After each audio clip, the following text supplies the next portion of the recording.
আলোচিত বিসিবি নির্বাচনের ভোট গ্রহণ শুরু হয়েছে। বিকেল 4টা পর্যন্ত চলবে ভোট গ্রহণ। সব শেষ খবর জানাতে রাজধানীর সোনারগাঁও হোটেল থেকে এই মুহূর্তে আমাদের সাথে সরাসরি যুক্ত হয়েছেন সহকর্মী আরিফুল ইসলাম।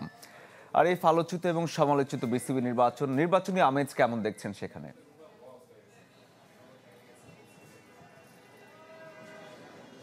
বাছাইকৃত কাঁচামাল ও স্বয়ংক্রিয় ইউরোপিয়ান মেশিনে তৈরি হয় all time honeycomb, all time healthy life. দেখুন, এই নির্বাচন ঘিরে শুরু থেকেই তো বিতর্ক ছিল এবং একটা কথা মনে পড়ছে, সেটা হচ্ছে খালেদ মাহমুদ সুজন তিনি বলছিলেন যে বিসিবি নির্বাচন হচ্ছে একটা নাটকের মতো, যে যা যা হচ্ছে পুরোটা নাটক হয়েছে এবং কে সত্য কে মিথ্যা এই নাম দিয়েছেন তিনি এই নাটকের। সেই যাই হোক, 10টা বাজে আজকে সকালে এই নির্বাচনের যদি কথা বলি সেক্ষেত্রে ভোট গ্রহণ শুরু হয়েছে।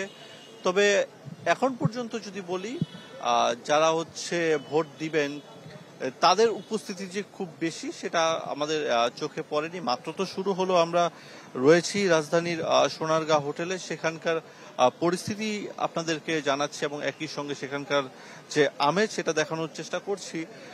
যেটা বলছিলাম যে নানা সময় নানা বিতর্ক একদম শুরু থেকে, যখনই আসলে নির্বাচনের ঘোষণাটা আসে বিসিবি নির্বাচনের, এবং তারপর থেকেই যা শুরু হয়েছে যে সরকার এবং বিএনপি প্রার্থী যারা সংগঠক তাদের মধ্যে আসলে মনোমালিন্য কিংবা হচ্ছে মতের পার্থক্যের কারণে আমরা দেখেছি যে প্রার্থীদের বড় একটা অংশ যারা আগে থেকেই এই নির্বাচন বর্জন এবং আসলে প্রত্যাহার এ ধরনের কার্যক্রম করেছেন। এবং একসঙ্গে যদি বলি 16 জন ক্লাব ক্যাটাগরি যারা ছিলেন তারা হচ্ছে এই নির্বাচন থেকে নিজেদের মনোনয়ন প্রত্যাহার করেছেন। তামিম ইকবাল তিনি সেখানে ছিলেন। সেই যাই হোক, তো কি হচ্ছে না হচ্ছে সেটা আগে থেকে অনুমেয়। অনেকগুলো পদ যদি বলি, 23 জন পরিচালক পদে নির্বাচনটা হচ্ছে, সেক্ষেত্রে 9টাই আগে থেকে হয়ে গিয়েছে।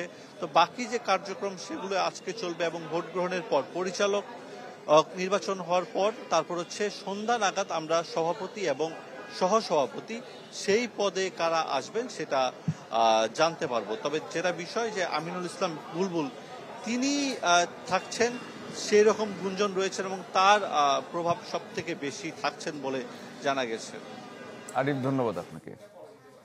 দর্শক, বিসিবি নির্বাচনের খবর জানাচ্ছিলাম আপনাদের।